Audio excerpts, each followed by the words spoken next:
Well, it's late January here in Missouri. Deer season has come to an end. Got a couple months left until turkey season. And for me, that means getting out the fly rod. Chasing after trout, something that I've done for a long time, ever since I was a kid. And fly fishing is a very close second right behind chasing deer with a bow for me. I really enjoy it. It's beautiful, very, very scenic. And I really look forward to it. This past weekend, I was able to go down to the 11-Point River down in southern Missouri with a couple friends of mine. It was a great trip. The 11-Point is beautiful. Rainbows were biting a little bit. It was a really fun time.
Fishing off of the drift boat is a whole new experience, than just fly fishing.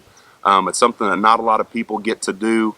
It's a whole different type of fishing. On a drift boat, it's kind of like a big canoe, like a big kayak. You've got a guy in the middle rowing the oars, and then up on the front and the back, you've got guys fishing. And on the drift boat, a lot of them have almost kind of a podium in the front and the back that those guys can stand up in, and they're able to fish. And with the shape of the boat, it kind of keeps them over the guy rowing the oars, and they're not interfering with each other, so it's a really neat time. So fishing out of the drift boat, it's kind of like doing some whitewater stuff or floating along with fly fishing. It's a really neat thing, and it kind of adds a whole nother dynamic to the fly fishing. For me, I'd much rather do the fishing, but taking turns rowing and things like that's kind of what you do on those types of trips. So rowing, getting used to being on the sticks it's a new thing for me that I'm kind of learning, but it is a lot of fun. Learning how to row, particularly on those types of rivers that do have some currents and some eddies and things like that, it's not something that a lot of us in the Midwest necessarily grow up doing. So a lot of times I kind of get backwards in doing it, but it is a lot of fun, navigating it and getting your buddies on the fish and things like that. It's really neat.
what we were doing to get these rainbows, just like everything else, every other species, whether you're hunting or fishing, there's a bunch of different ways to do it.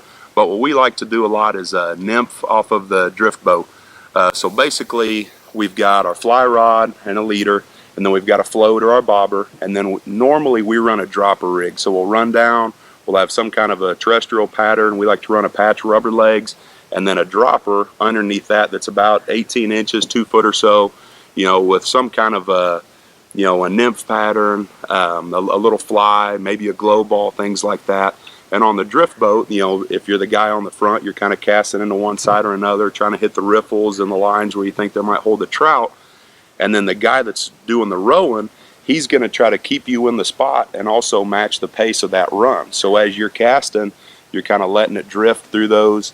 The guys rowing kind of keep you in line. And then if you're able to get a fish and set the hook, it's really kind of neat the whole, time during that, because the guy rowing's kind of slowing the boat down as you get in and land it. Maybe working the net if it's a fish that needs to be netted to be released cleanly. It's a lot of fun, and then also fly fishing, you can obviously, throw streamers. Certain rivers that hold more browns than others, we like to throw some streamers and strip those back to us.